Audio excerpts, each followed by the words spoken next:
ॐ सहनावतु सहनौ भुनक्तु सह वीर्यं करवावहै तेजस्विनावधीतमस्तु मा विद्विषावहै। ॐ शान्ति शान्ति शान्तिः। ॐ पूर्णमदः पूर्णमिदं पूर्णात् पूर्णमुदच्यते पूर्णस्य पूर्णमादाय पूर्णमेवावशिष्यते। ॐ शान्ति शान्ति शान्तिः। ॐ आप्यायन्तु ममाङ्गानि वाक्प्राणश्चक्षुश्रोत्रमथो बलमिन्द्रियाणि च सर्वाणि सर्वं ब्रह्म उपनिषदं माहं ब्रह्म निराकुर्याम् मा ब्रह्म निराकरोत्। अनिराकरणमस्त्वनिराकरणं मे अस्तु। तदात्मनि निरतेय उपनिषत्सु धर्मास्ते मयि सन्तु ते मयि सन्तु। ॐ शान्ति शान्ति शान्तिः। श्रुतिस्मृतिपुराणानाम् आलयं करुणालयं नमामि भगवत्पादं शङ्करं लोकशङ्करं शङ्करं शङ्कराचार्यं केशवं बादरायणं सूत्रभाष्यकृतौ वन्दे भगवन्तौ पुनः पुनः। ईश्वरो गुरुरात्मेति मूर्तिभेदविभागिने व्योमवद्व्याप्तदेहाय दक्षिणामूर्तये नमः।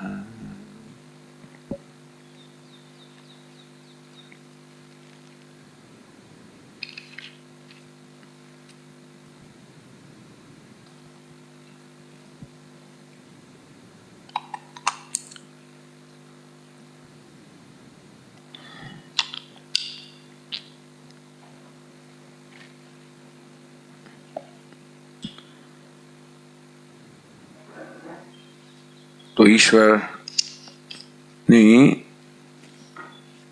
અનુગ્રહકર્તા દ્વારા સિદ્ધિ કરવાનો પ્રયત્ન થઈ રહ્યો છે. અહીં આગળ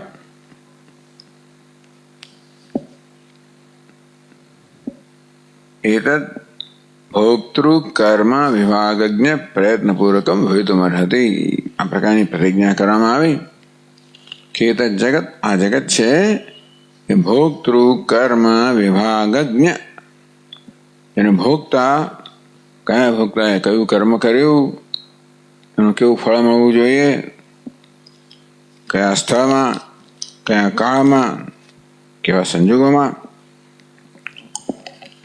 આ બધું જ્ઞાન ધરાવનાર ના પ્રયત્નપૂર્વકનું આ સર્જન છે. જગત સર્જન તો છે, વૈવિધ્યપૂર્ણ સર્જન છે. કાર્યત્વે સતી યથોક્ત લક્ષણત્વાત અર્થાત વિચિત્રત્વાત. આ જગતમાં વૈવિધ્ય છે, અદ્ભુત સર્જન છે અને સર્જન છે. તો આવું સર્જન ઈશ્વર વડે થયું હોવું જોઈએ. જે ભોગતાઓ, એમના કર્મ, આ બધાના વિભાગને જ્ઞાતા હોય એ વસ્તુને ધ્યાનમાં રાખીને આ સર્જન થયું હોવું જોઈએ.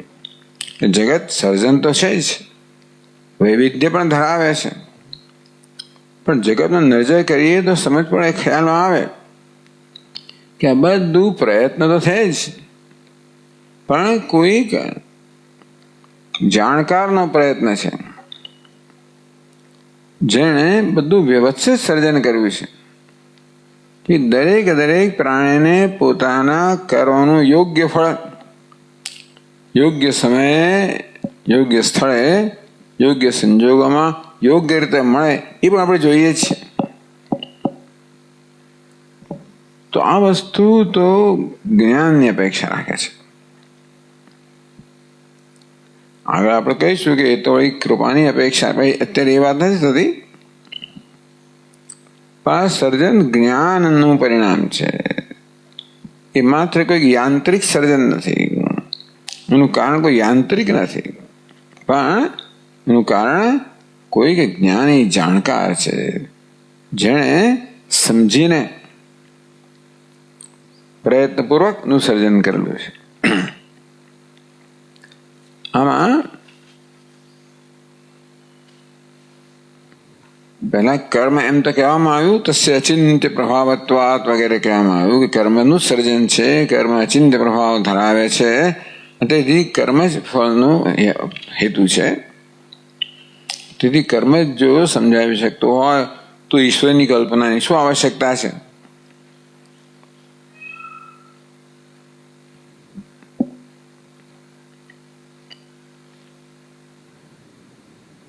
તો કહેવામાં આવ્યું કે નહીં, કર્મણ એવા કર્મથી જ માત્ર આ પ્રકારની વૈવિધ્ય જે સમજાવી ન શકાય.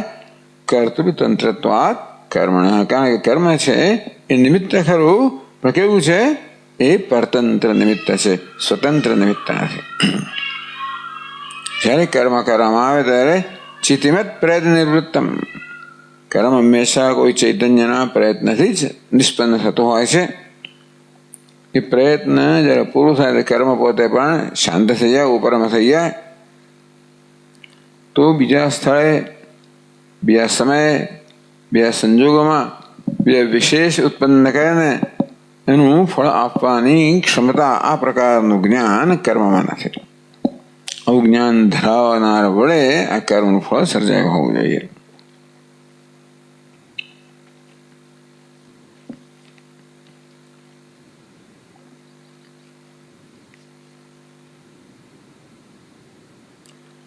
છેલ્લું જે દલીલ કરવામાં આવી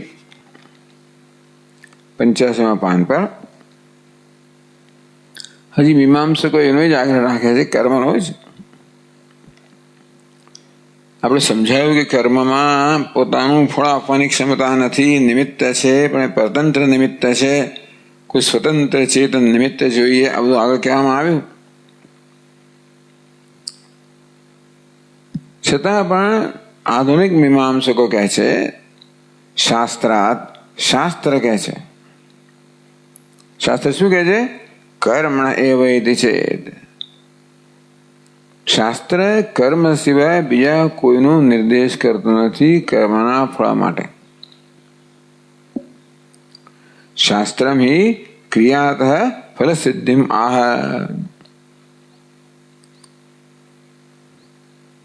સ્વર્ગ કામો યજેત ઇત્યાદિ શાસ્ત્રમ.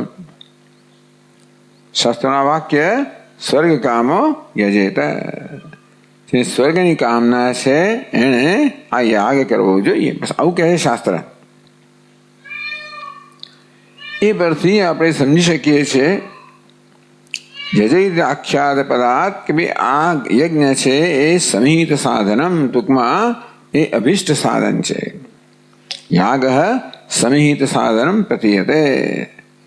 યજેત એને યજ્ઞ કરવો જોઈએ, સ્વર્ગની કામના ધરાવનારા યજ્ઞ કરવો જોઈએ. એમ જયારે કહેવામાં આવે ત્યારે સમજી શકીએ છીએ કે યજ્ઞ છે એ સમિહિત સાધન છે, અર્થાત અભિષ્ટની પ્રાપ્તિનું સાધન છે. કસ્ય સમિહિતસ્ય સાધનમ, કઈ વસ્તુનું ઈચ્છિત અભિષ્ટ સાધન છે? તો સ્વર્ગ કામો યજેત, સ્વર્ગની કામના કરનાર માટે આ યજ્ઞ સમિહિત સાધન છે. બધા માટે નથી કહેતા, સ્વર્ગની કામના કરનાર માટે. કામ્યમાન સ્વર્ગ સાધનત્વમ, તો આ કામ જે કામના કરનાર છે એના માટે સ્વર્ગનું સાધન છે. હવે આ શાસ્ત્ર તો કહ્યું,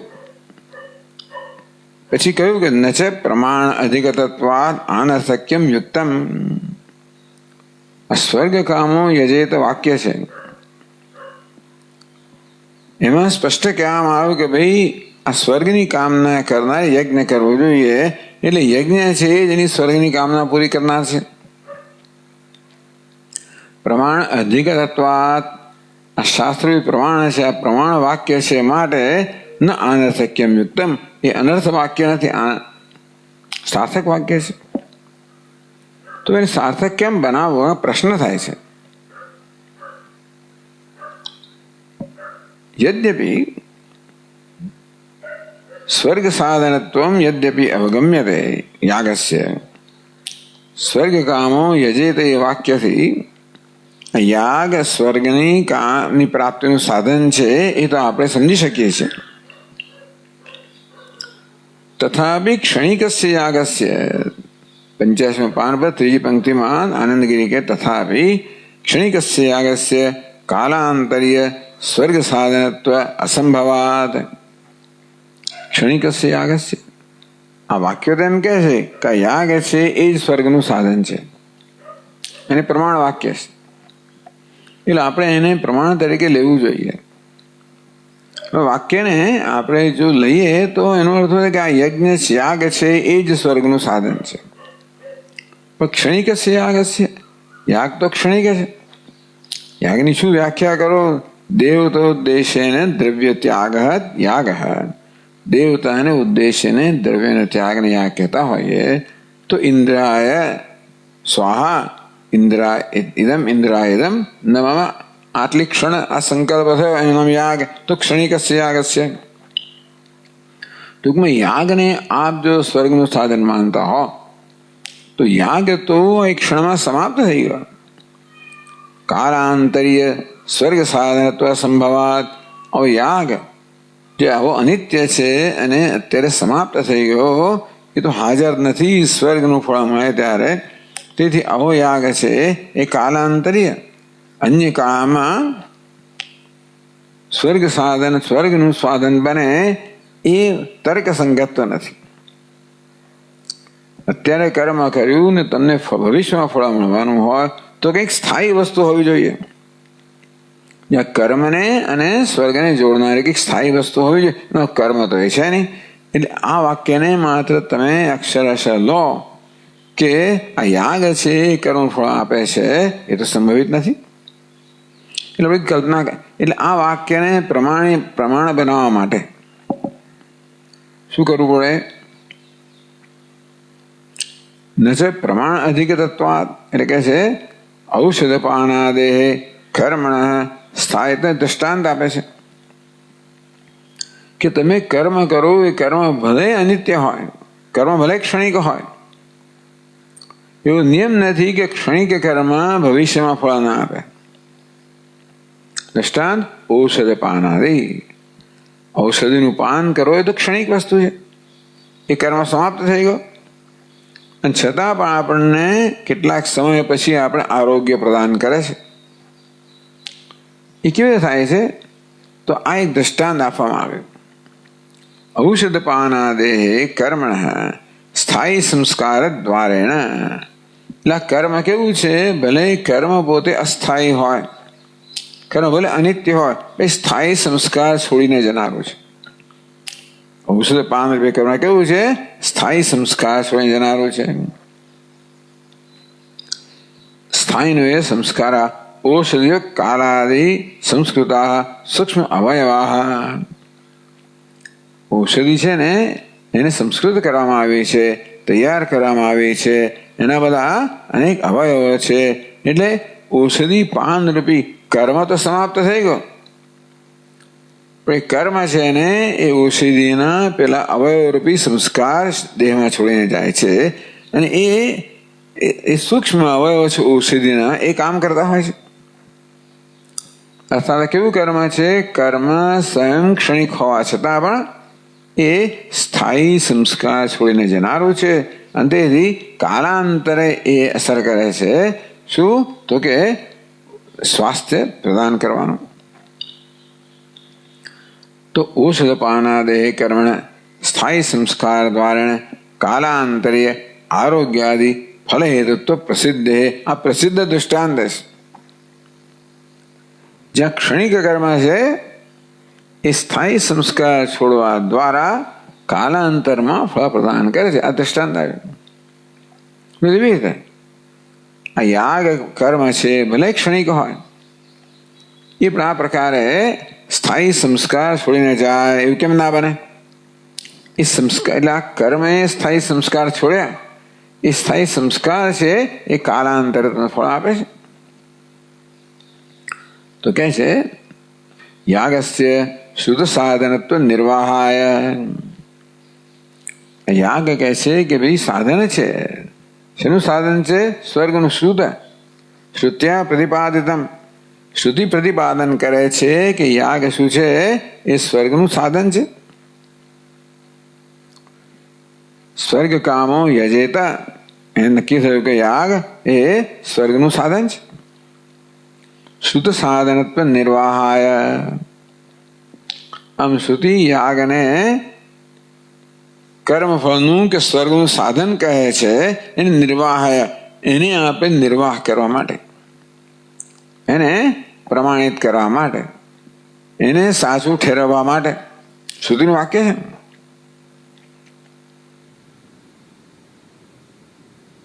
સ્થાયી અવાંતર અપૂર્વમ પરિકલ્પ્યતે.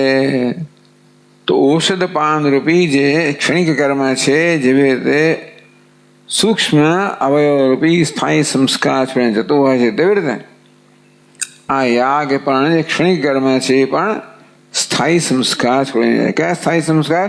અપૂર્વમ સ્થાયી અવાંતર અપૂર્વમ પરિકલ્પ્યતે.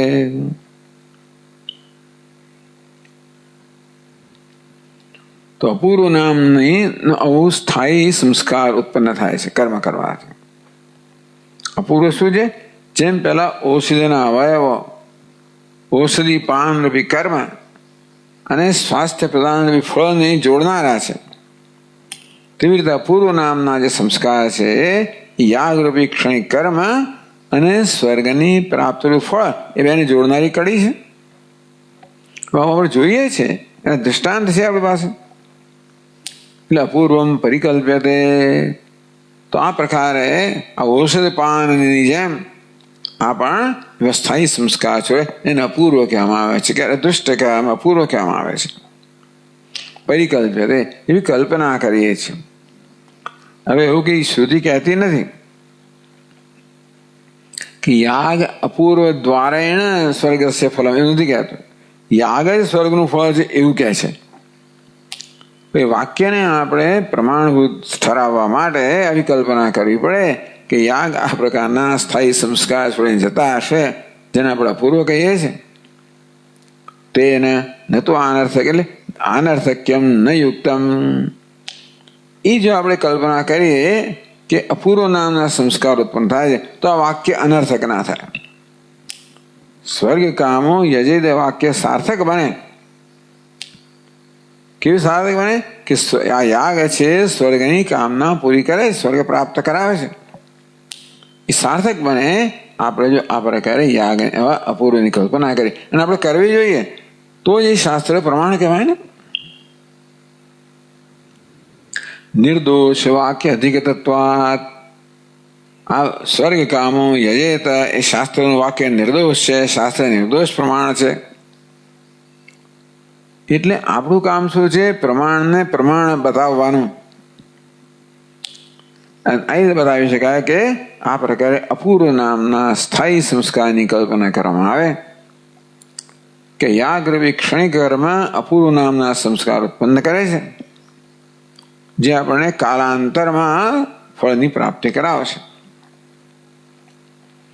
જેવી રીતે આગળ કહ્યું તે પ્રકારે ધારો કે આવી રીતે દૈનિક, ધારો કે એવું કોઈ કર્મચારી આવતો હોય ને રોજનો રોજ પગારમાં, એટલે કે રોજ પ્રમાણે પગારમાં તો આવે એટલે નોંધ કરવામાં આવે રજિસ્ટરમાં.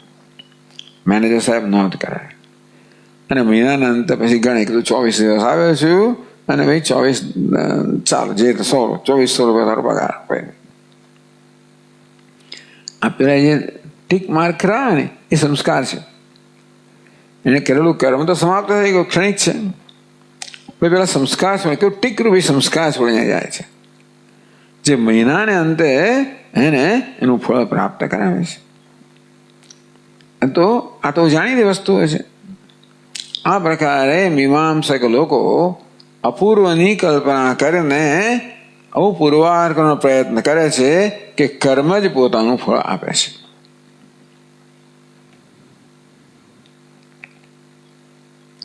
તો આપણે હવે પછી આનંદગીરી કહે છે શ્રુત સાધનત્વ સિદ્ધિ અન્યથા, તો શ્રુત સાધનત્વ સિદ્ધિ અન્યથા અનુપત્તિ. શુદ્ધ સાધનની સિદ્ધિ થવી જ જોઈએ,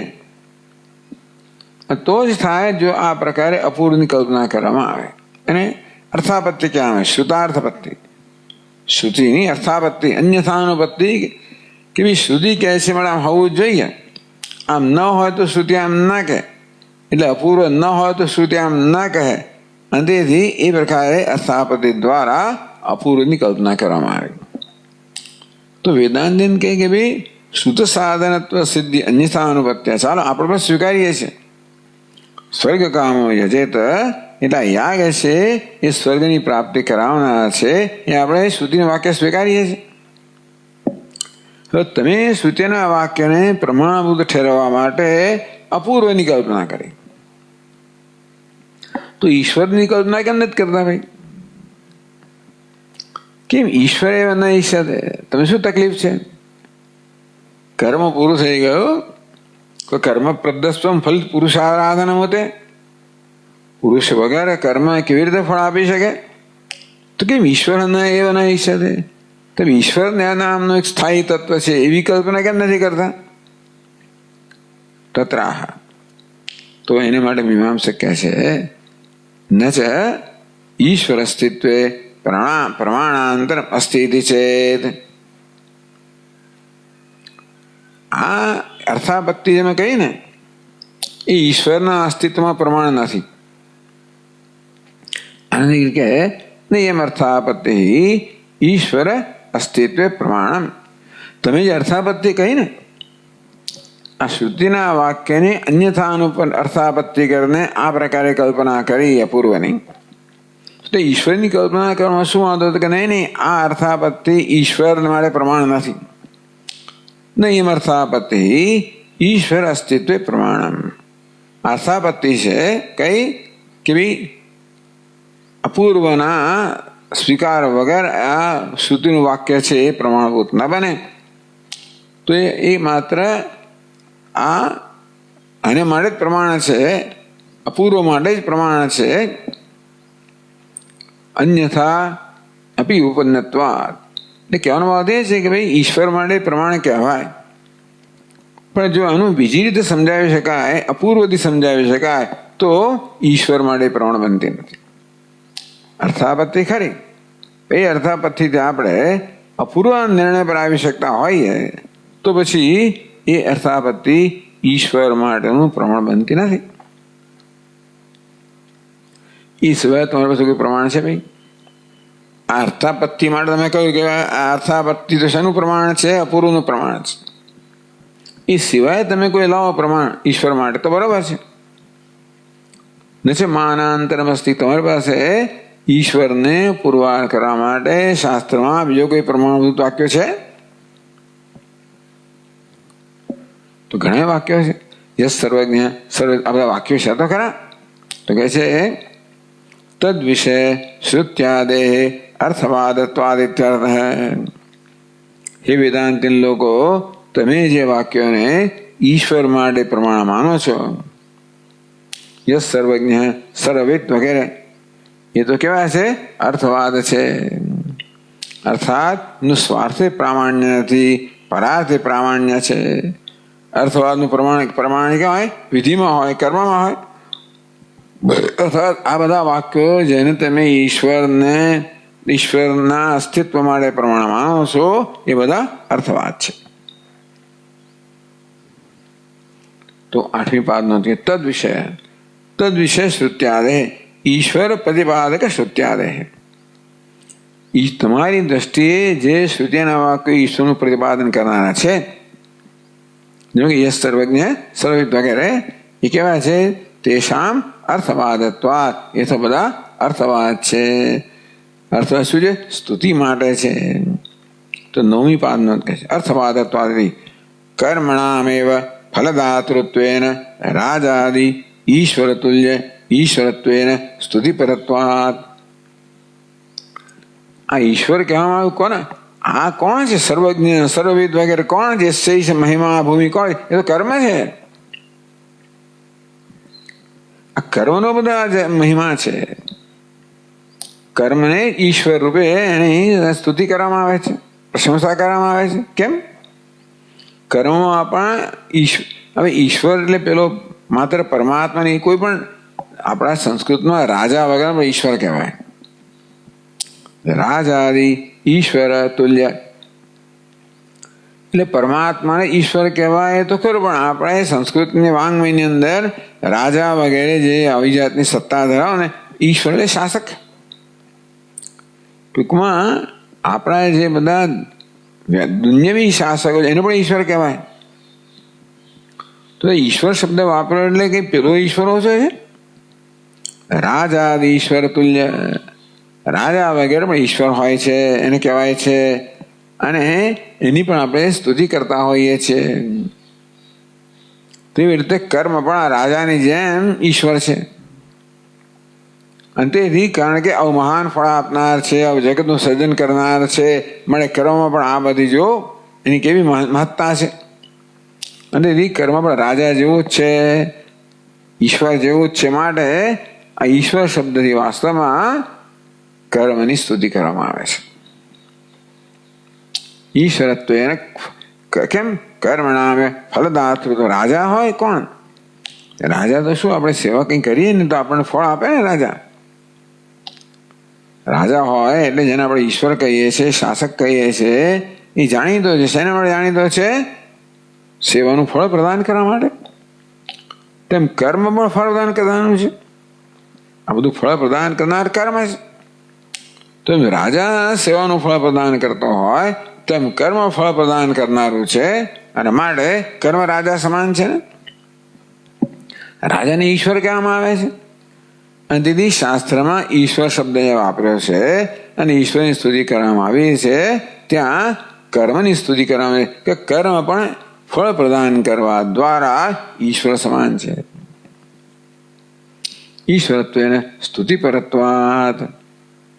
અને તેથી કર્મનું ફળ પ્રદાન કરનાર ઈશ્વર છે આપણા વ્યવહારમાં, ને કર્મ ફળ પ્રદાન કરનાર છે. માટે ઈશ્વર તુલ્ય છે. અને માટે ઈશ્વર તરીકે એની સ્તુતિ કરવામાં આવે છે. એવી જાતનું એટલે બધા વાક્યોનો આ પ્રકાર અર્થઘટન કર્યું છે એમણે. એટલે એ તો પ્રમાણ, તમે બીજું પ્રમાણ લઈ આવો ભાઈ. આ અર્થાપત્તિ છે એ તો અપૂર્વ માળાનું પ્રમાણ છે. બીજા વાક્યો તમે જેને પ્રમાણ માનો છો એ તો અર્થવાદ છે. તો ઈશ્વરને સિદ્ધ કરવા માટે કોઈ પ્રમાણ તમારે બધું છે નહીં.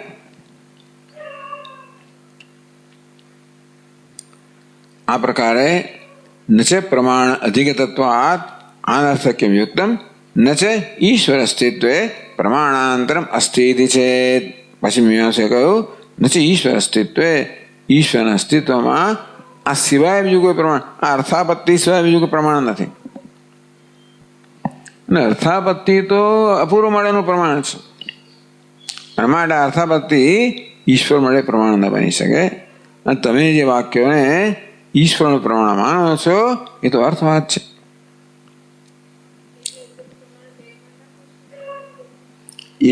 એક થી બે વસ્તુ કેવી સિદ્ધ થાય? એક જ થી બે વસ્તુ સિદ્ધ, એક જ વસ્તુ સિદ્ધ થાય. અપૂર્વ સિદ્ધ થાય તો પછી ઈશ્વર સિદ્ધ ના થાય.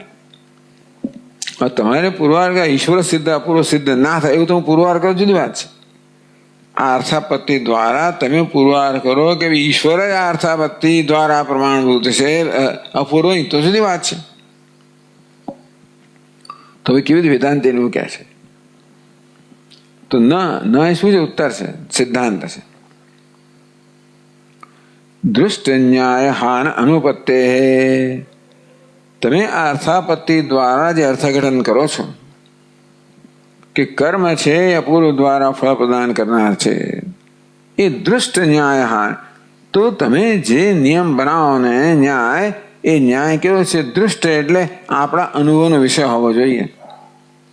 તો આપણા અનુભવમાં જે આપણે જેનો અનુભવ કરતા હોઈએ તે વિરુદ્ધ તમે દલીલ ના કરી શકો. દૃષ્ટ ન્યાય, તો દૃષ્ટ એટલે આપણા જીવનમાં અનુભવીએ છીએ જે ન્યાય કે નિયમ, એનો તમે ત્યાગ ન કરી શકો.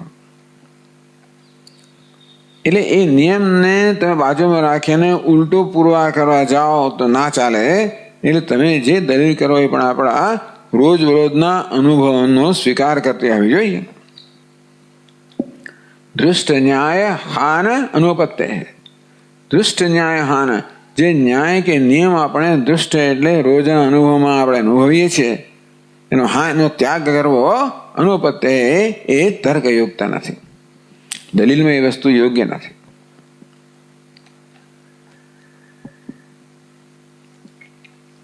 એટલે શું થયું? તો જો આનંદી કહે છે, ન કહ્યું ને, ન અપૂર્વ દ્વારેણ શ્રુત નિર્વાહ કલ્પનીય. આપણે કહીએ છીએ તો અર્થાપત્તિ બરોબર છે, પણ અપૂર્વ દ્વારેણ શ્રુત નિર્વાહ, કે આ કર્મ ફળ આપે છે એ વાક્યો નિર્વાહ કરવા માટે તમે અપૂર્વની કલ્પના કરો છો એ યોગ્ય નથી. અપૂર્વની કલ્પના દ્વારા શ્રુતિના વાક્યનો નિર્વાહ કરવો, શ્રુતિના વાક્યને પ્રમાણભૂત બતાવો, સમજાવવું એ યોગ્ય નથી. કેમ ભાઈ? યદ વ્યવહિત ફલમ કર્મ તत् ચૈતન્ય પ્રયુક્તમ ફલમ એ દૃષ્ટાયા વ્યાપ્તે. દૃષ્ટ ન્યાય શું છે? આપણો અનુભવ, રોજનો અનુભવ શું કહે છે વ્યવહારમાં? યદ વ્યવહિત ફલમ કર્મ, જે કર્મ વ્યવહિત ફલમ એટલે કાલાંત, 10મી પાદનો કાલાંત. વ્યવહિત એટલે દૂર રહેલું, અંતરાય વાળો, એટલે કાલાંતર, કાળ રૂપે અંતરાય વાળો. ટૂંકમાં કાલાંતરે પછીના કાળમાં ફળ આપનારું હોય. કેટલું કર્મ છે ને તરત ફળ આપનારું છે, તો એ અહીંયા આગળ એ અમે નથી ગણતા. પણ કેટલાક બધા કર્મો છે જે કાલાંતરે ફળ આપનારા છે. તો એવું કહીએ વ્યવહિત ફલમ કર્મ તો ચૈતન્ય પ્રયુક્ત ફલમ. આપણે જોઈએ છીએ કે જે કર્મ ભવિષ્યમાં ફળ આપનારું છે એમાં હંમેશા ચૈતન્ય રહેલો જ હોય છે. તો ચૈતન્ય પ્રયુક્ત ફલમ, એ ફળ કેવું છે? ચૈતન્યથી પ્રયુક્ત થયેલું ફળ છે. એથી દૃષ્ટાયા વ્યાપ્ત. આ પ્રકારની વ્યાપ્તિ કે નિયમ છે એ આપણે રોજ બરોજ અનુભવીએ છીએ. તો જો 11મી પાદ દૃષ્ટાયા, દૃષ્ટ ન્યાય કયો ને, રાજાદિ પ્રયુક્તે ભૃત્યાદિ ફલે દૃષ્ટાયા ઇત્યર્થ. જેવી રીતે ભૃત્ય હોય, સેવક હોય, ત્યારે કર્મ કરતો હોય, જે કર્મ એને ભવિષ્યમાં ફળ પ્રદાન કરનારું છે, એ ફળ કોણ આપે છે ને? રાજા આદિ પ્રયુક્તે. રાજા વગેરે હોય, રાજા હોય, માલિક હોય વગેરે સેવકને પ્રયુક્ત કરતો હોય, નિયુક્ત કરતો હોય, આદેશ આપતો હોય, એ પ્રકારે સેવક કર્મ કરે તો ફળ કોણ આપે છે? જેને નિયુક્ત, એ રાજા ફળ આપે છે ને, અથવા ચેતન ફળ આપે છે. આપણે કાલાંતરે ભવિષ્યમાં મળનાર જે ફળ છે એ આપનાર હંમેશા કોઈ ચેતન હોય છે. એવો આપણો રોજ બરોજનો અનુભવ છે. તો એટલે પાછી આનંદ દૃષ્ટાયા વ્યાપ્તે. આ પ્રકારની દૃષ્ટ વ્યાપ્તિ કહો, અર્થાત આપણા રોજ અનુભવનો જે અનુભવના નિયમ છે કે અત્યારે કર્મ કર્યું હોય એનું ફળ ભવિષ્યમાં મળવાનું હોય, એ ફળ આપનાર કોઈ ચેતન હોય છે, જેણે આપણને કર્મ કરવાનો પ્રયુક્ત કર્યા હોય. હાનિ પ્રસંગાત. હવે તમારે એ નિયમ છે કે અનુભવ છે એને તમારે નકારવો પડે. તમે કહો કે ના કર્મ જ ફળ આપે છે, પણ આપણે તો પેલા ચેતનને ફળ આપતો જોઈએ છે. તો આપણો જે રોજનો આવો અનુભવ છે એનો તમે તિરસ્કાર કરવો પડે. તમારે એવો આગળ રાખવો હોય કે ના કર્મે જ ફળ આપ્યું, રાજાએ નથી આપ્યું, એવું તમારે કહેવું પડે. અત્યારે આ નોકરે કામ કર્યું, એ કામ કર્મ કરે એને ફળ આપે છે, રાજા નથી આપ્યું. પણ જોઈએ છે કે રાજા આપે છે ફળ, તો એ જોઈએ છે એનું તમારે હાન એટલે એનો તમારે ત્યાગ કરવો પડે, તિરસ્કાર કરવો પડે, તો જ તમારો આ વગેરે તમે આગળ રાખી શકો. એ યોગ્ય નથી. અતઃ શુદ્ધ સાધનત્વ સિદ્ધિ અન્યથા અનુપત્યા. તેથી શુદ્ધ સાધનત્વ સિદ્ધિ કે આ શ્રુતિ કહે છે કે કર્મ છે એ સ્વર્ગ આપનારું છે. એની સિદ્ધિ કરવા માટે આપણે કઈક કલ્પના કરવી પડે છે, જો કોઈ સ્થાયી તત્વની કલ્પના કરવી પડે છે. એ સ્થાયી તત્વ આપણા વ્યવહારનું કેવું છે, કોઈ ચેતન જ એવું સ્થાયી તત્વ હોય, જેને અત્યારે એને કર્મ કરવાનું કહ્યું, એ મહિના પછી એને પગાર આપતો હોય, તો એવું ચેતન સ્થાયી તત્વ છે, એવો આપણો રોજનો અનુભવ છે. તો તમે એને છોડીને કોઈ અચેતન સ્થાયી તત્વની કલ્પના કરો, એ યોગ્ય નથી. તમે કલ્પના જરૂર કરો, કારણ કે તમારે અર્થાપત્તિમાં કલ્પના કરવી પડે. આ વાક્યને તમારે પ્રમાણભૂત ઠેરવવા માટે કોઈક સ્થાયી તત્વની કલ્પના કરવી પડે. આપણે સ્વીકારીએ છીએ, પણ આપણો અનુભવ શું કહે છે? એ સ્થાયી તત્વ કોઈ ચેતન હોય છે, જે અત્યારે મારા કર્મનો સાક્ષી છે અને પછી મને કર્મફળ આપે છે. એવો ચેતન જે કર્મને જાણનાર છે, મને જાણનાર છે, કરતા કર્મના વિભાગનો જાણનાર છે, એવું ચેતન બરોબર જાણીને ગણતરી કરે. કેટલા દિવસ આવે છે? 24 દિવસ આવે છે, 25 નહીં. ગણતરી કરે બરાબર. તને 50 રૂપિયા પગાર રોજનો કેટલો થયો? પેલો 1500 નહીં, 1200 થયો. એટલે આ બધી જાતનુંમાં એવું કોઈ ચેતન હોય, જે કરતા હોય, એનું કર્મ હોય, વિભાગ હોય, બધું જાણનાર હોય, એ ફળ આપે છે, એવો આપણો અનુભવ છે. એને છોડીને તમે કોઈ કર્મ જ ફળ આપે છે, કોઈ અચેતન અપૂર્વ ફળ આપે છે, એવી કલ્પના કેમ થઈ શકે? શુદ્ધ સાધનત્વ સિદ્ધિ અન્યથાનુપત્યા, એટલે શુદ્ધ સાધન સિદ્ધિ તો કરવી છે. એનું અન્યથાનુપત્તિ એટલે આપણે આ રીતે અર્થાપત્તિ છે, પણ ઈશ્વર ફળદાતા. એટલે બે કલ્પનામાં કઈ કલ્પના વધારે યોગ્ય છે? અપૂર્વની કે ઈશ્વરની? ઈશ્વરની કલ્પના વધારે યોગ્ય છે, કારણ કે એ આપણા રોજના અનુભવના આદતને અનુરૂપ છે.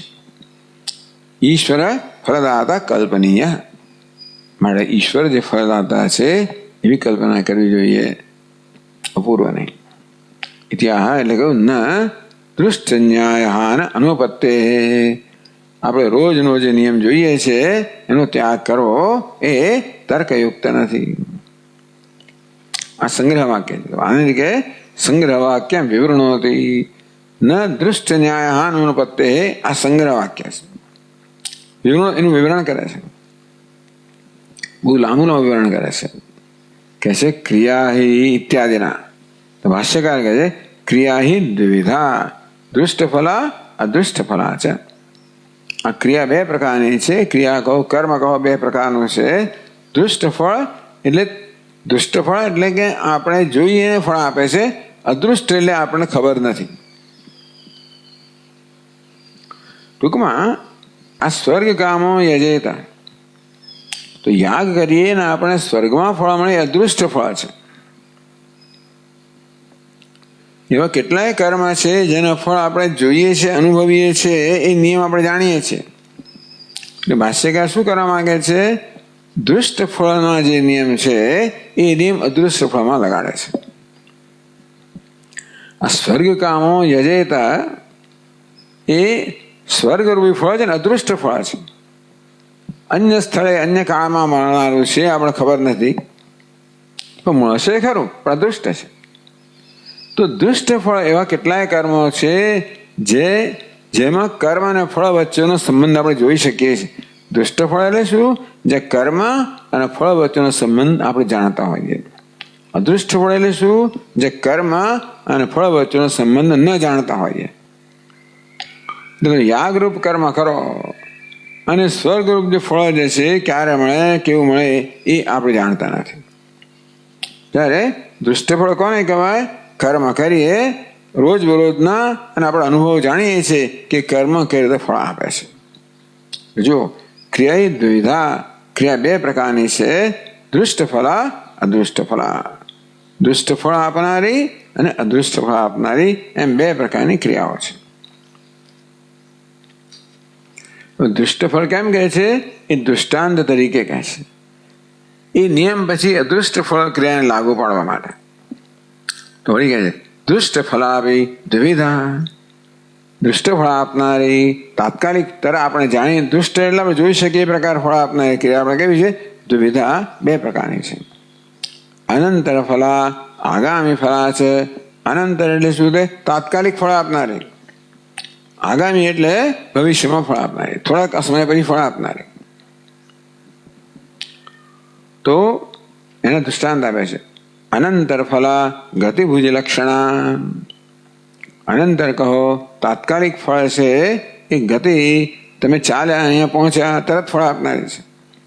ભુજી, તમે ભુજી એટલે કે તમે ભોજન કર્યું અને તમારી ભૂખ સંતોષાય. આ કેવી છે? અનંતર, તાત્કાલિક ફળ આપનારી છે. એ પણ અત્યારે ઉપયોગી નથી આપણી ચર્ચામાં. કાલાંતર ફલા છે. કાલાંતર ને દૃષ્ટ, તો અન્ય કાળે ફળ આપનારી, ભવિષ્યમાં ફળ આપનારી કઈ છે? કૃષિ સેવાદિ લક્ષણા.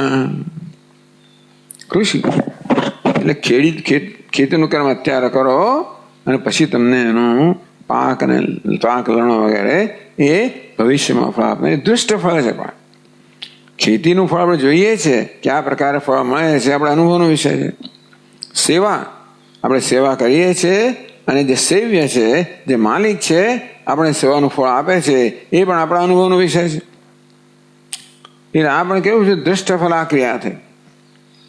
દૃષ્ટ ફલા તરત ફળ આપનારી કે પછી અનંતર ફળ આપનાર, અનંત નહીં, કાલાંતરે ફળ આપનારી. કૃષિ સેવાદિ લક્ષણ. એમાં તત્ર અનંતર ફલા ફલાપવર્ગિણી એવ. ટૂંકમાં તાત્કાલિક ફળ આપનારી ક્રિયા કેવી છે? ફળ આપે ને તરત નષ્ટ થઈ જાય. આમ ભોજન કરીએ અને તૃપ્તિ થાય અને ક્રિયા તરત ફળ આપીને નષ્ટ થઈ જનારી છે. આપણે ચાલીએ, ગમન કરીએ અને આપણે પહોંચીએ તો ગમન ક્રિયા છે પહોંચાડે એને ફળ આપીને નષ્ટ થઈ જનારી છે. અનંતર ફલા ફલ અપવર્ગિણી એવ. એટલે શું એ આનંદગીરી સમજાવે છે? તો જો આગળના પાનમાં છેલ્લી 85 છેલ્લી પંક્તિમાં ફલોદયન અપવર્ગો નાશ યસ્યાસા ફલાપવર્ગિણી. ફલોદયન, ફળનો ઉદય થાય અને તરત નષ્ટ થઈ જાય. ક્રિયા નષ્ટ થઈ જાય ક્યારે? ફળનો ઉદય આપીને. એને ફલાપવર્ગિણી, અપવર્ગ એટલે નાશ. ફલાપવર્ગિણી એટલે શું છે? એ સમાસ થયો. ફલ ઉદયન અપવર્ગ નાશ યસ્યાહ સહ. આ બહુવ્રીહી સમાસ છે. અપવર્ગ એટલે નાશ. તો ફળનો ઉદય થઈને જેનો ઉદય થવા સાથે જેનો નાશ થાય છે. કે ભોજન ક્રિયા છે એ આપણે તૃપ્તિ આપે છે, એ તૃપ્તિ આપવાની સાથે ભોજન ક્રિયાનો નાશ થઈ જાય છે. આ ગતિ ક્રિયા આપને પહોંચાડે છે, એ પહોંચાડો ફળ આપવા સાથે જ પેલી ગમન ક્રિયાનો નાશ થઈ જાય છે. તો આ પ્રકારે ફળનો ઉદય થાય અને જો નાશ થઈ જાય એવી ક્રિયાને ફલાપવર્ગિણી કહેવામાં આવે.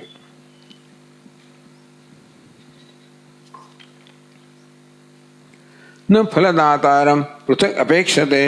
આ તો ક્રિયા પોતે જ ફળ આપે છે. ટૂંકમાં ભોજન કરીએ ને અને તરત ફળ મળે છે, એમાં કોઈ કર્મફળ દાતાની અપેક્ષા નથી. એટલે અનંતર ફળા છે ને એ ફળ આપીને પોતે નષ્ટ થઈ જનારી ક્રિયા, પોતે નષ્ટ થવાની ફળ આપીને જાય છે. એટલે બીજું કોઈ અલગ ફળદાતાની અપેક્ષા નથી. ન ફલદાતારમ પૃથક અપેક્ષતે. ચોથી પાદનો પૃથક એટલે કરતું સકાશાત પૃથક. જેણે કર્મ કર્યું એ સિવાય બીજા કોઈ ફળદાતાની અપેક્ષા નથી. મેં ખાધું અને મને ફળ મળી ગયું, હું ચાલ્યો અને મને ફળ મળી ગયું. પછી બીજી કઈ છે? કાલાંતર ફલાતું ઉત્પન્ન પ્રધ્વંસિની. એવા શબ્દો વાપરે છે ને. કાલાંતર ફલાતું. હવે કાલાંતર ફળ આપનારી ક્રિયા કેવી છે? ઉત્પન્ન પ્રધ્વંસની. હવે એ સમજાવે છે આનંદગીરી. ઉત્પન્ના સતી ફલમ અદત્વા એવ પ્રધ્વંસતે. હવે ખેતીની ક્રિયા કૃષિ કેવી છે કે ફળ આપ્યા વગર નષ્ટ થઈ જાય છે. તમે ખેતી કરી, એ ક્રિયા થઈ ગઈ, હજી પાક બાકી છે, લણવાનું બધું બાકી છે. એ મૂળ ફળ કયું છે? આપણને અનાજ મળે એ ફળ છે. એ ફળ આપ્યા વગર જ આ કૃષિ ખેતીની ક્રિયા છે અને નષ્ટ થઈ જાય છે. તો કહે છે કે ઉત્પન્ના સતી ફલમ અદત્વા એવ. આ કૃષિ કે ખેતીની જે ક્રિયા છે એ ઉત્પન્ન થઈ અને ફળ આપ્યા વગર જ નષ્ટ થઈ જાય છે. પ્રધ્વંસતે. એટલે ક્રિયા તો નષ્ટ થઈ ગઈ. તતઃ તત્ર ફલદાતા કાલાંતરે અપેક્ષતે ઇત્યર્થથી આવી ક્રિયા માટે કોઈ ફળદાતા જોઈએ. જે ક્રિયા ફળ આપીને નષ્ટ થઈ જાય છે એમાં કરતા સિવાય બીજા કોઈ કર્મના ફળદાતાની અપેક્ષા નથી. પણ જે ક્રિયા ફળ આપ્યા વગર નષ્ટ થઈ જાય છે અને કાલાંતરે ફળ આપનારી છે એ ક્રિયા કોઈ ફલદાતાની અપેક્ષા રાખે છે.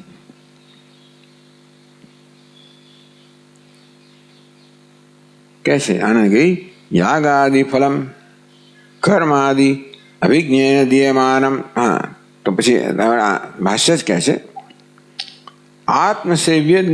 આત્મસેવ્યાદિ અધિનમ હિ કૃષિ સેવા દેહ ફલમ. બે ફળ આપ્યા, એ બે કર્મ કયા ક્રિયાઓ કઈ? કૃષિ અને સેવા. કૃષિ એટલે ખેતી. તો આત્મ અધીનમ કૃષિ ફલમ. આ કૃષિ એટલે ખેતીનું ફળ છે ને એ પોતાના પર અધીન છે. ખેડૂત પર જ અધીન છે. ખેડૂતો ખેતી કરી અને એ કર્મ તો નષ્ટ થઈ ગયું, ભવિષ્યમાં એ કર્મ એને પાક અને બળોગર આપશે એ પ્રકારે એ ખેડૂત પર અધીન છે. ખેતીનું જે કર્મફળ છે એ કોને અધીન છે? ખેતી કરનાર પર આધારિત છે, બીજા કોઈની જરૂર નથી. સેવા આદિ પર સેવા જે કેવી છે એ કેવું છે? એ સેવ્ય પર આધારિત છે. તો સેવા નામનું કર્મ કેવું છે? એ પણ કાળાંતરે ફળ આપનારું છે ને, એ સેવક પર આધારિત નથી. એ કર્મ કરનાર સેવક છે, અન્ય જે સેવ્ય છે માલિક છે એને અધીન છે. આપણે આ પ્રકારના કર્મની વાત કરીએ છીએ. કાળાંતરે ફળ આપનારું અને કેવું? જે સેવ્ય એટલે કે કર્મ સિવાયનો કોઈ બીજા ફળદાતાની અપેક્ષા રાખનાર હોય એવું આ કર્મ છે સેવાનો. તો આત્મસેવ્ય વગેરે અધીન કેવું છે? કૃષિ સેવા દેહ ફલમ. આ કૃષિ ફળ કેવું છે? આત્મ અધીનમ. સેવા ફળ કેવું છે? સેવ્ય અધીનમ. કૃષિનું ફળ છે તો ખેડૂતના પર આધારિત છે અને સેવાનું ફળ છે સેવ્ય પર આધારિત છે. છે પાદ નોંધવી ત્યાં. હા, એક આત્મ એટલે શું? સ્વયં કરશકા એટલે ખેડૂત પર આધારિત છે. સેવ્ય એટલે સેવા જેને થઈ છે તે માલિક. યતઃ ન ચ, બસ આટલી વસ્તુઓ છે, આ આપણો અનુભવ છે. ન ચ ઉભય ન્યાય વ્યતિરેકેણ સ્વતંત્રમ કર્મ તતો વા ફલમ દૃષ્ટમ. આ સિવાય ઉભય ન્યાય. કયું ઉભય ન્યાય છે? આ બે પ્રકારનો અમે જે નિયમ બતાવ્યો જો બી પાદ નો કહે છે. ઉભય ન્યાય વ્યતિરેકેણ સ્વતંત્રમિતિ યથોક્ત નિયમદ્વયમ અનપેક્ષે જાયમાનમિતિ સમુદાયાર્થ. આ બે નિયમ જે કયા કે અનંતર ફળ આપનારી ક્રિયા છે, કાલાંતર ફળ આપનારી ક્રિયા છે, એ કોઈ કર્મફળદાતાની અપેક્ષા રાખે છે. ક્યાં તો પોતે જ કર્મફળદાતા હોય અથવા સેવ્ય એટલે કે બીજો કોઈ કર્મફળદાતા હોય. આ સિવાય ત્રીજું કોઈ આપણે જોવામાં આ દૃષ્ટ ન્યાયની વાત કરે છે. આ બે નિયમ બતાવ્યા એટલે કે જે ન છે ઉભય ન્યાય વ્યતિરેકેણ. આ સિવાય સ્વતંત્ર કર્મ ક્યારે સ્વતંત્રતા ફળ આપતું નથી. જ્યાં કાલાંતર ફળ છે, જ્યાં અન્ય કાળે ભવિષ્યમાં ફળ મળે છે ત્યાં કર્મ ફળ આપતું દેખાતું નથી. ક્યાં તો કર્મ કરનાર કૃષક છે, ખેડૂત છે એ જ જવાબદાર છે, અથવા તો સેવારૂપી ફળ છે એમાં સેવ્ય જવાબદાર છે. એ બેમાં સ્વતંત્રમ કર્મ, આ કર્મ સ્વતંત્ર હોય એવું જણાતું નથી. તતો આ ફલમ કે કર્મ ફળ આપતું હોય એવું પણ આપણે જણાતું છે. બંને કિસ્સામાં આત્મસેવ્યાદિ અધીનમ હિ. આજે કાલાંતરે ફળ આપનારું છે એ કેવું છે? ક્યાં તો આત્મા એટલે પોતાના પર આધારિત છે, ત્યાં આ ખેતીરૂપી કર્મ ફળ નથી આપતું. ત્યારે કહેવામાં આવ્યું કે ખેતીરૂપી કર્મ છે ખેડૂત પર આધારિત છે, તોય પણ કર્મ તો ફળ નથી આપતું. ખેતીરૂપી કર્મ તો નષ્ટ થઈ ગયું, એ કર્મ ફળ નથી આપતું સ્વતંત્રતા. તો ઉભય ન્યાય બે ન્યાય સિવાય ક્યાં તો કર્મ કરનાર ખેડૂત છે એના પર આધારિત છે એનું ફળ, અથવા જે સેવા કરવામાં આવે એ સેવ્ય પર આધારિત છે. એ સિવાય ત્રીજું કોઈ આપણી જાણમાં છે નહીં કર્મનું ફળ મળનારું. એમાંય પણ કર્મ સ્વતંત્રતા ફળ આપનારું જણાતું નથી. આ બે કિસ્સામાં ઉભય ન્યાય વ્યતિરેક, આ બે સિવાય સ્વતંત્રમ કર્મ કે કર્મ સ્વતંત્ર હોય, તતો આ ફલમ કે કર્મ ફળ આપતું હોય, જ્યાં કાલાંતર ફળ છે ત્યાં કર્મ સ્વતંત્ર પણ નથી અને કર્મ ફળ પણ આપતું નથી. કર્મ ક્યાં તો કૃષકને પરતંત્ર છે કે સેવ્યને પરતંત્ર છે, અને કાલાંતરે પણ એ કૃષકને અધીન હોય કે સેવ્યને અધીન હોય. આ બે વસ્તુ, આ કાલાંતરે ફળ મળનાર આ આપણે વ્યવહારમાં આ વસ્તુ જોઈએ છે. એ સિવાય કોઈ ત્રીજી વસ્તુ નથી. એટલે આ ન્યાય તમારે લગાડવો જોઈએ. આવો અનુભવ છે ને એ તમારે લગાડવો જોઈએ કે આ બે એમાંથી એક કિસ્સામાં કર્મ ફળ આપતું નથી, કર્મ સ્વતંત્ર નથી અને કર્મ ફળ પણ આપતું નથી. તો તેથી તમારે કલ્પના કરવી હોય કોઈ વસ્તુની, કોઈ તત્વની, તો આપણો અનુભવ છે, અનુભવ પર આધારિત કલ્પના કરવી જોઈએ કે સેવાનું ફળ છે એનું ફળ તો સેવ્ય આપનાર છે, કર્મ નથી આપતું. તો તેવી રીતે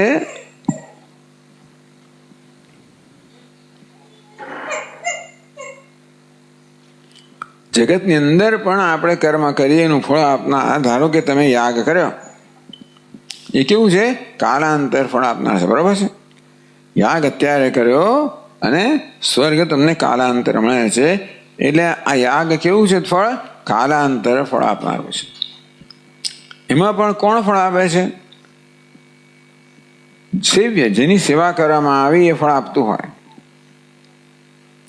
અને તેથી કર્મ ફળ આપતું હોય એવો જાતનો નિયમ તમને ક્યાંય દેખાયો નથી. કાલાંતરે ફળ મળતું હોય એમાં ફળ કર્મ આપતું હોય એવું ક્યાંય જોવામાં આવ્યું નથી. અને તેથી આ યાગ રૂપી કર્મ ફળ આપે છે એવું તમે કલ્પના કરી ના શકો. પણ આપણે સેવ્ય ફળ આપી રહ્યો છે, એટલે સેવ્ય પણ ફળ આપનાર છે કાલાંતરે. માટે સેવ્ય જે ચેતન છે એવા ચેતનની કલ્પના કરવી યોગ્ય છે. તમારે કલ્પના કરવી જ હોય અર્થાપત્તિ માટે. સ્વર્ગ કામો યજે તે વાક્યને પ્રમાણભૂત બનાવવા માટે કર્મ ફળ આપે છે એવું તમારે સિદ્ધ કરવું હોય તો કર્મ તો નષ્ટ થઈ ગયું, માટે કશું ખાવું જોઈએ સ્થાયી તત્વ જે ફળ આપતું હોય. તો સ્થાયી તત્વ કોઈ ચેતન જ છે એવો આપણો અનુભવ છે. કોઈ અચેતન વસ્તુ ફળ આપતું એવું કોઈ અનુભવ નથી. માટે તમારે કલ્પના કરવી, ચેતન તત્વની કલ્પના કરવી જોઈએ. આવું અપૂર્વ નામના અચેતન તત્વની કલ્પના કરવા માટે આપણી પાસે કોઈ એવો નિયમ નથી. એને આ પ્રકારે કલ્પના કરવા માટે ઉપયોગી કે અનુગ્રાહક એવો કોઈ આપણો અનુભવ નથી. જ્યારે ચેતનની કલ્પના કરવા માટેનો આ રોજબરોજનો અનુભવ છે. અને તેથી તમારે કોઈ તત્વની કલ્પના કરવી જોઈએ જે કર્મ અને કર્મફળ જોડનારી હોય, તો આપણે રોજના અનુભવ પ્રમાણે કોઈ ચેતન તત્વની કલ્પના કરવી એ જ યોગ્ય છે.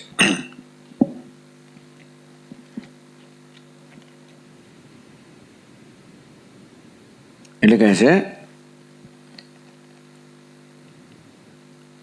ભાષ્યકાર, તથા ચ કર્મફલ પ્રાપ્તૌ ન દૃષ્ટ ન્યાય હાનમ ઉપપદ્યતે.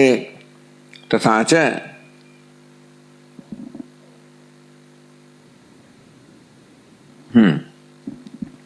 કાલાંતરિત અદૃષ્ટ ફલા જોઈએ. ત્યાં આગળ યાગાદિ ક્રિયા, દૃષ્ટ ફલા નહીં. એટલે મારામાં એવું છે, તમારામાં શું જ ખબર નથી.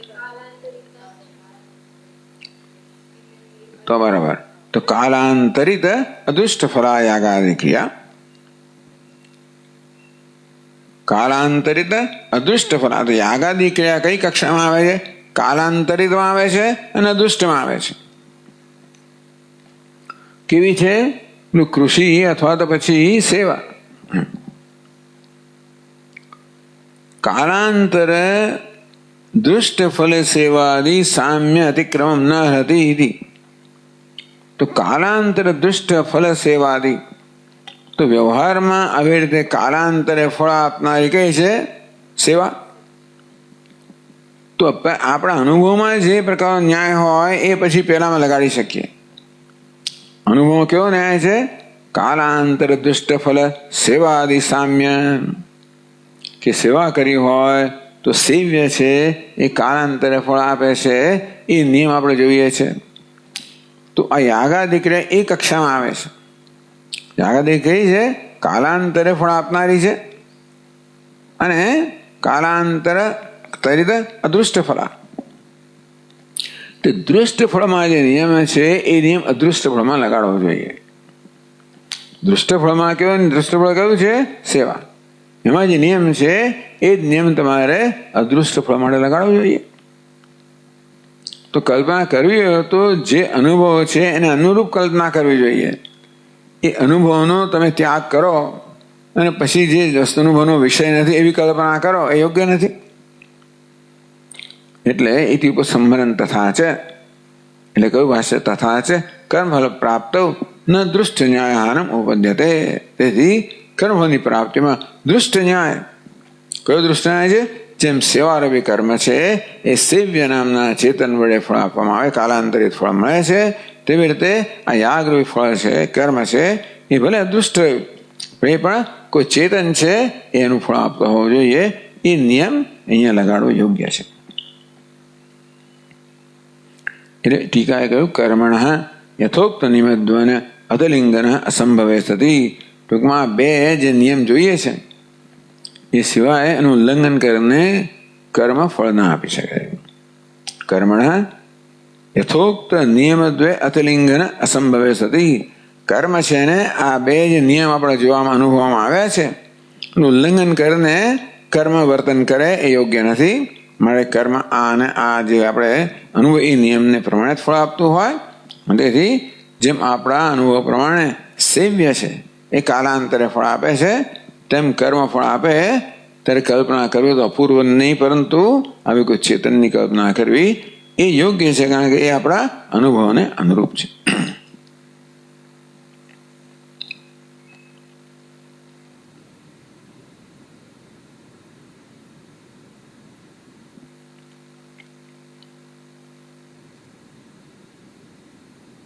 એટલે આનંદગીરી કહ્યું બીજી પંક્તિમાં, યાગાદિ ફલમ કર્માદિ અભિજ્ઞેન દીયમાનમ વિવિધ ફલત્વાત સેવા ફલવત. એટલે આ પ્રકારે હવે અનુમાન થયું. યાગાદિ ફલમ, યાગ વગેરેનું ફળ છે કર્માદિ અભિજ્ઞેન દીયમાનમ. આ કર્મ વગેરે કર્મ છે, કરતા છે, આ બધાનું અભિજ્ઞેન, એનું અભિજ્ઞાન એટલે જ્ઞાન ધરાવનાર વડે અપાતું હોવું જોઈએ. તમે સેવા કરો ત્યારે એ ફળ કોણ આપે છે? સેવા કરનાર, સેવાનો પ્રકાર, આ બધાની જાણકારી ધરાવનાર વડે એમ ફળ અપાય છે. તેમ યાગાદિ કર્મ કરો તે પણ આ કર્મ કરનાર, કર્મ બધાનું જ્ઞાન ધરાવનાર વડે એનું ફળ મળતું હોવું જોઈએ. કેમ? વિવિધ ફલત્વાત, કારણ કે એ કાલાંતરે ફળ આપનારું છે. અહીંયા આ કાલાંતરે ફળ બે વસ્તુ થઈ. દૃષ્ટ ફળ કયું? એનો જે નિયમ છે આપણે અદૃષ્ટ ફળમાં લગાડીએ છીએ. કાલાંતરે ફળ તો સરખું જ છે. તો સેવા અત્યારે કરી કાલાંતરે ફળ મળે છે, તેમ યાગ અત્યારે કર્યો કાલાંતરે ફળ મળે છે. હવે આમાં તો આપણે ખબર છે કે સેવારૂપી કર્મ કરવાથી સેવ્ય છે જે સેવકને કર્મને જાણનારો છે એ ફળ આપે છે ચેતન, એ આપણે જાણીએ છીએ. તો એ જ નિયમ લગાડી શકીએ કે યાગ વગેરે કર્મ કરીએ જે આપણે કાલાંતર ફળ આપનારું છે, એમાં પણ આ કર્મને વગેરે જાણનાર કોઈ અભિજ્ઞ હોવો જોઈએ જે ફળ આપતો હોય. અપૂર્વ જે અચેતન છે એમાં આ પ્રકારનું જ્ઞાન ના હોઈ શકે. તો પ્રતિજ્ઞા યાગાદિ ફલમ કર્માદિ અભિજ્ઞ દીયમાનમ. યાગ વગેરે ફળ પણ છે એ પણ કર્મ વગેરેનું જ્ઞાન ધરાવનાર વડે એ ફળ અપાતો હોવું જોઈએ. કેમ? વિવિધ ફલત્વા, કારણ કે વિવિધ એટલે કાલાંતરે ફળ આપનારું કર્મ છે એટલા માટે. તો તમારું દૃષ્ટાંત કહ્યું છે સેવા ફલવત. તો સેવા જે છે એ પણ કાલાંતરે ફળ આપનારી છે. એ ફળ આપનાર સેવ્ય છે જે કર્તા અને કર્મને જાણનાર છે. તેમ યાગ આદિ ફળ પણ કાલાંતરે ફળ આપનારી છે. માટે એ પણ કર્મ કરતા ફળ બધાને જાણનાર વડે અપાતો હોવું જોઈએ. એટલે એ પ્રકારે એટલે ભાષ્યકાર તસ્માત શાંતે યાગ આદિ કર્મણી. અંતે તમારે કલ્પના કરવાની છે. પેલા શું કલ્પના કરી? અપૂર્વની કલ્પના કરી. અને કેવું તમારો ઈશ્વર તો છે નહીં, તો કે ભાઈ નહીં, ઈશ્વર આપણે અત્યારે જવા દો એ અર્થવાદ વગેરે. પણ આ અર્થાપત્તિ તમે લગાડી. શ્રુતાર્થ સિદ્ધ સાધનત્વ. શ્રુતિ કહે છે કે ભાઈ કર્મ ફળ આપે છે, એને સિદ્ધ કરવા માટે તમારે કોઈ તત્વની કલ્પના, સ્થાયી તત્વની કલ્પના કરવી પડે છે. એ બધું અપૂર્વ તત્વની કલ્પના કરી અને કહ્યું કે અપૂર્વ જો સમજાવી શકતો તો ઈશ્વરની આવશ્યકતા નથી. અપૂર્વ સમજાવી શકતો નથી કે આપણો રોજનો અનુભવ શું કહે છે કે જે કર્મ કાલાંતરે ફળ આપનારું છે, હંમેશા કોઈક વડે અપાય છે. જેને આ કર્મનું જ્ઞાન છે, કર્મના ફળનું જ્ઞાન છે, એવું જ્ઞાન ધરાવનાર વડે ફળ અપાય, એવો આપણો અનુભવ છે. સેવા ફલવત. સેવા એક એવા પ્રકારનું કર્મ છે જે કાલાંતરે ફળ આપનારું છે. અને આપણે જોઈએ છે કે એ સેવ્ય જે છે એના વડે અપાય છે. જે આ કર્મ વગેરેને એટલે કર્મ આદિ અભિજ્ઞા છે, અને કર્મનું જ્ઞાન છે, સેવાનું જ્ઞાન છે, સેવકનું જ્ઞાન છે, એના વડે અપાય છે. તો આ જે નિયમ છે એ નિયમ લગાડવો જોઈએ. તમારે કલ્પના કરવી હોય તો. અંતેથી ઈશ્વર જે અભિજ્ઞ હોય તો કર્મ આદિ અભિજ્ઞ, કર્મ વગેરે જાણનાર હોય એવા ઈશ્વર વડે, ચેતન વડે જ આ યાગ આદિ કર્મનું ફળ પણ અપાતો હોવું જોઈએ. એટલે ભાષ્યકારે કહ્યું તસ્માત શાંતે યાગ આદિ કર્મણી. તેથી યાગ વગેરે કર્મ શાંત થઈ જાય, સમાપ્ત થઈ જાય. નિત્ય કર્તૃ કર્મફલ વિભાગની ઈશ્વર સેવ્યાદિવત યાગ આદિ અનુફલદાતા ઉપપદ્યતે. પેલા પ્રકારે કન્ક્લુઝન કરવામાં આવ્યું. તસ્માત તેથી શાંતે યાગ આદિ કર્મણી. યાગ વગેરે કર્મ શાંત થઈ જાય, સમાપ્ત થઈ જાય ત્યારે કોઈ નિત્ય તત્વ જોઈએ. જ્યાં કર્મ અને કર્મફળને જોડનાર નિત્ય તત્વ જોઈએ. નિત્ય કેવું તત્વ જોઈએ? ચેતન તત્વ જોઈએ. કેમ? કર્તૃ કર્મ ફલ વિભાગજ્ઞ. કયા માણસે કર્મ કર્યું એ જાણતો હોવો જોઈએ, ગમે તેમ નહીં. એ બધા રજીસ્ટર કેટલાય રાખતો હોય, બધાને જુદું ફળ આપ્યો. પેલો 15 દાડા આવ્યો છે, 20 દાડા આવ્યો છે, એનો રોજ 50 રૂપિયા, પેલા 75, એમાં એમને ગમે તે બધા એમને ના આપે ને. કર્તૃ કર્મ ફલ વિભાગજ્ઞ. આ કયા પ્રકારનું ગાર્ડનિંગ કર્મ એક પ્રકારનું હોય, એનો આટલો રોજ મળતો હોય. રસોઈ કર્મ બીજા પ્રકારનું હોય, એનો આટલો રોજ મળતો હોય, વગેરે વગેરે.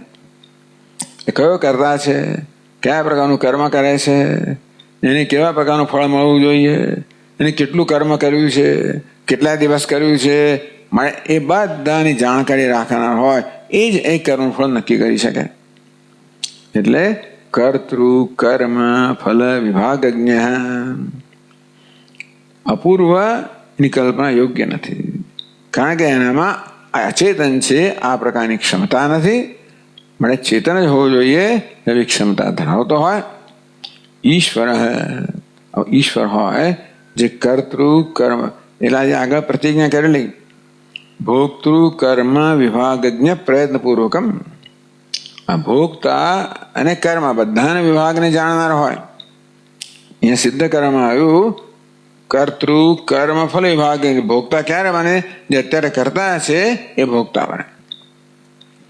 એટલે કરતા એને કરેલું કર્મ, એને કેવું ફળ મળવું જોઈએ, કયા રૂપમાં મળવું જોઈએ, આ બધા વિભાગનો જાણકાર હોય એવું આપણે વ્યવહારમાં જોઈએ છે. તેવી એવું જ ઈશ્વર હોવું જોઈએ, યાગનું ફળ આપનાર. સેવ્યાદિવત. અને દૃષ્ટાંત આપ્યું, સેવ્ય એટલે જે માલિક છે, જે આવી રીતે કરતા કર્મ ફળ વિભાગને જાણનારો હોય છે અને ફળ આપતો હોય છે સેવા વગેરેનું, તેવું ઈશ્વર હોવો જોઈએ. યાગાદિ અનુરૂપ ફલદાતા ઉપપદ્યતે. એટલે ઈશ્વર યાગાદિ અનુરૂપ ફલદાતા ઉપપદ્યતે. ઈશ્વર જ ઉપપદ્યતે એટલે કે એ તર્ક સંગત છે.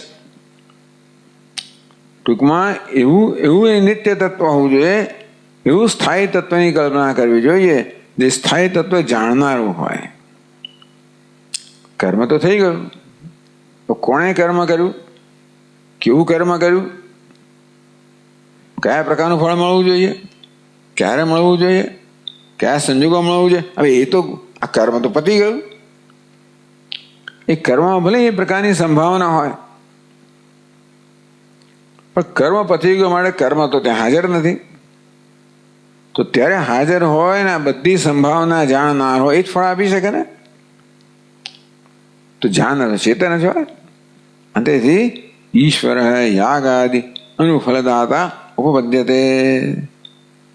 એટલે અપૂર્વ નહીં, પણ આ તમારી અન્યથા અનુપત્તિ ની અંદર પણ અપૂર્વ યોગ્ય નથી, કારણ કે તમે દૃષ્ટ ન્યાય છે એનો ત્યાગ કરો છો.